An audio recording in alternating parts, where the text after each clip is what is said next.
Selanjutnya kita akan membahas dasar-dasar hukum kurator, yaitu landasan hukum yang menjadi pijakan profesi kurator dalam sistem hukum Indonesia. Dasar hukum utama kurator adalah Undang-Undang Nomor 37 Tahun 2004 tentang Kepailitan dan PKPU. Pasal 1 angka 5 menjelaskan kurator adalah balai harta peninggalan atau orang perseorangan yang ditunjuk oleh pengadilan. Pasal 15 di mana mengatur penunjukan, kewenangan, pengawasan dan tanggung jawab kurator. Undang-undang ini adalah sumber utama dalam mengatur peran kurator dalam proses kepailitan. Selain Undang-Undang Nomor 37 Tahun 2004, ada peraturan pendukung lain yaitu Kitab Undang-Undang Hukum Perdata yang memberikan dasar hukum umum tentang harta benda dan pengurusan aset. Yang kedua, Kitab Undang-Undang Hukum Dagang yang masih relevan dalam konteks badan usaha dan hubungan dagang yang pailit. Yang ketiga ada Permenkumham Nomor 18 Tahun 2013 yang mengatur syarat dan tata cara pengangkatan kurator dan pengurus. Peraturan ini mendukung pelaksanaan tugas kurator secara administratif dan legal. Selain undang-undang, kurator juga terikat oleh kode etik profesi dari AKPI, yaitu Asosiasi Kurator dan Pengurus Indonesia, yang mengatur perilaku profesional dan integritas kurator. Dan terakhir ada jurisprudensi, di mana putusan pengadilan terdahulu berperan penting dalam menafsirkan dan menerapkan hukum kurator dalam praktik. Jadi dasar hukum kurator bersumber dari yang pertama Undang-Undang Nomor 37 Tahun 2004, KUH Perdata dan KUHD, Permenkumham, dan Kode Etik dan Jurisprudensi. Semua menjadi fondasi legal yang menjamin bahwa peran kurator dijalankan secara sah dan profesional. Selanjutnya, syarat menjadi kurator dalam pasal 15 dan 16 Undang-Undang Nomor 37 Tahun 2004 dan Permenkumham Nomor 26 Tahun 2020. Yang pertama, warga negara Indonesia atau WNI. Kurator harus merupakan warga negara Indonesia dan memiliki identitas resmi seperti KTP dan NPWP. Yang kedua, bertempat tinggal di Indonesia, harus memiliki domisili tetap dan aktif di wilayah Indonesia. Yang ketiga, berusia minimal 25 tahun. Ini syarat usia minimum untuk dapat mengajukan izin sebagai kurator. Yang keempat, tidak pernah dipidana karena kejahatan dengan ancaman pidana 5 tahun atau lebih. Calon kurator tidak boleh memiliki riwayat kriminal serius, khususnya terkait keuangan atau kejahatan ekonomi. Yang kelima, memiliki sertifikat pelatihan kurator dari lembaga resmi. Harus mengikuti pelatihan dan lulus uji sertifikat kurator yang diselenggarakan oleh Asosiasi Kurator dan Pengurus Indonesia atau AKPI. Yang keenam, terdaftar dan menjadi anggota AKPI atau Asosiasi Kurator dan Pengurus Indonesia. AKPI adalah organisasi profesi resmi yang menaungi kurator dan pengurus PKPU di Indonesia. Yang ketujuh, mempunyai pengalaman atau pengetahuan hukum dan ekonomi. Biasanya, kurator berasal dari latar belakang hukum, akuntansi, dan ekonomi. Yang kedelapan, tidak sedang dalam pengawasan atau pengampunan. Orang yang sedang berada dalam status pengampunan karena alasan hukum atau kesehatan mental tidak dapat menjadi kurator. Dan yang terakhir, memiliki izin praktik yang diterbitkan oleh Menteri Hukum dan HAM. Setelah memenuhi seluruh persyaratan, kurator harus mendapatkan izin praktik resmi dari Kemenkumham.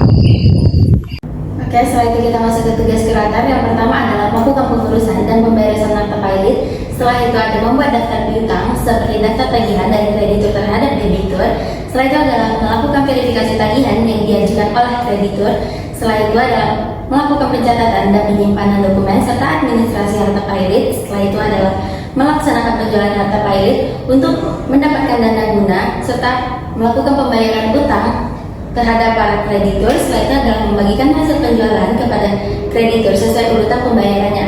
Setelah itu ada menyusun laporan kepada hakim pengawas dan pengadilan niaga atas kegiatan pengurusan dan pemberesan. Yang terakhir adalah menjaga agar proses kepailitan dilakukan secara transparan dan adil. Selanjutnya kita akan masuk ke hak kurator. Yang pertama, mendapatkan honorarium atau imbalan jasa. Yang kedua, mendapat bantuan dari aparat penegak hukum. Yang ketiga, melakukan pemutusan keputusan hubungan kerja, yang keempat menggunakan pihak ketiga, yang kelima menyimpan dan mengelola harta pilot.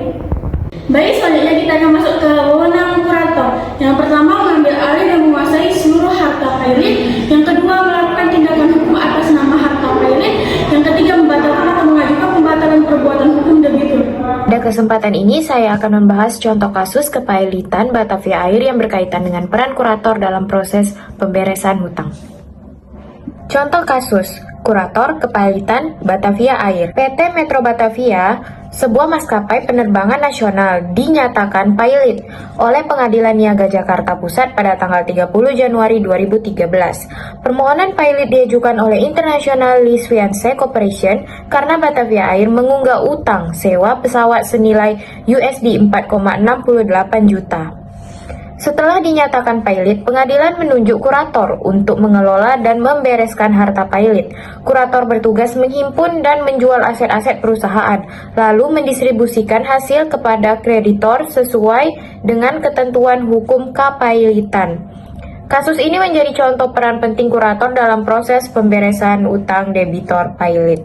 Saya ingin menjelaskan pelaksanaan kurator dalam kasus ini. Setelah putusan dibacakan, pengadilan menunjuk kurator dari anggota asosiasi koruptor dan pengurus Indonesia AKPI untuk melaksanakan pemberesan harta pailit. Tahapan pelaksanaannya sebagai berikut: pengumuman dan pemanggilan kreditor. Kurator mengumumkan putusan pailit di berita negara RI dan surat kabar harian. Tujuannya agar para kreditor mengajukan tagihan piutang, inventarisasi dan penguasaan akses. Koruptor menyelegal kantor akses fisik dokumen keuangan dan mencatat seluruh harta kekayaan debitor, termasuk sewa pesawat, pengelapan kantor, dan piutang pihak ketiga. Rapat kreditor diserahkan.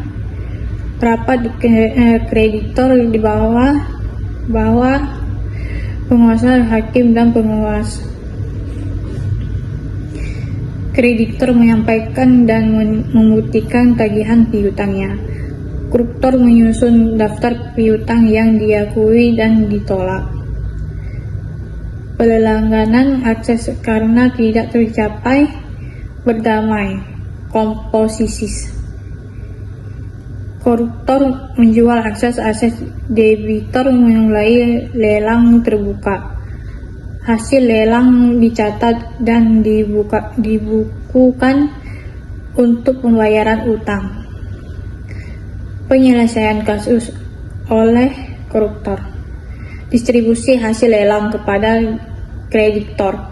Pembayaran dilakukan berdasar urutan prioritas dalam pasal 1131 dan 1132 KUHP Perdata. Biaya perkara dengan honor kurator, kreditor, profesor, misalnya utang pajak, gaji karyawan, kreditor, konkuren, leasing, vendor, brand. Penyusun dan penutup laporan. Setelah seluruh harta dibereskan, koruptor menyusun laporan bertanggung jawab. Hakim mengawasi dan pengadilan menyetujui laporan akhir, lalu mengakhiri proses kepailitan. Status PT Batavia Air. Karena tidak ada berdamai dan seluruh akses habis terjual, pengusahaan dinyatakan bubar secara hukum.